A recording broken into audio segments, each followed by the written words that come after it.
How true is this? Over on Twitter, the crowd on the Walkabout said that Meghan's breath smelt strongly of alcohol. She probably had to get some liquid courage.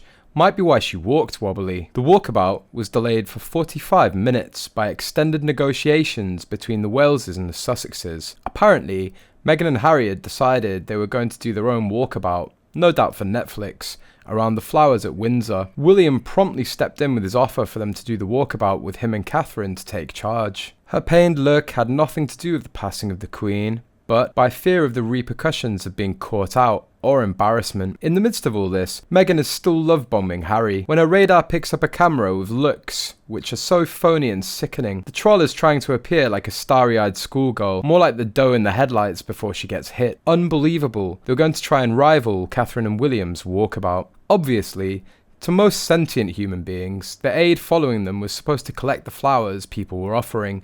But the bully wants to hold on to the flowers, but her mask slips, and if you watch her bitchy face, you can see she's directing him on what to do. Did Madam not realise the flowers were not for her? If she had 2 brain cells to rub together, she would have understood this was the aide's job. Collect the flowers, lay them with the rest of the flowers. Did she not remember? Was she unaware of the aide's role? Or did she goggle it? Why did she want to hang on to them? Did she want to play act her sorrow as she laid the flowers?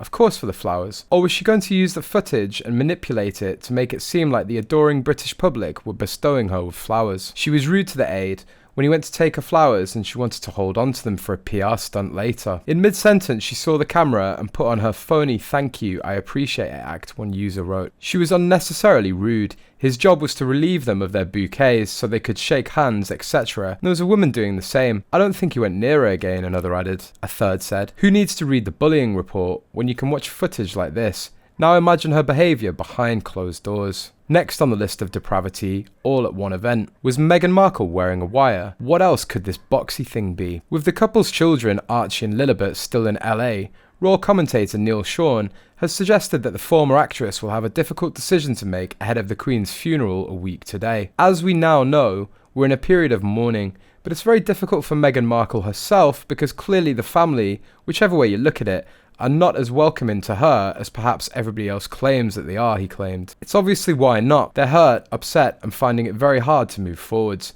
particularly in these difficult times. So the dilemma that Meghan has now is, will she stay here in the United Kingdom, or will she have to rush back to look after her children back over in California, who of course, originally, she only planned to leave for 5 days maximum. Neil suggested that even if Meghan returned home to look after her children, she could face criticism for missing the funeral.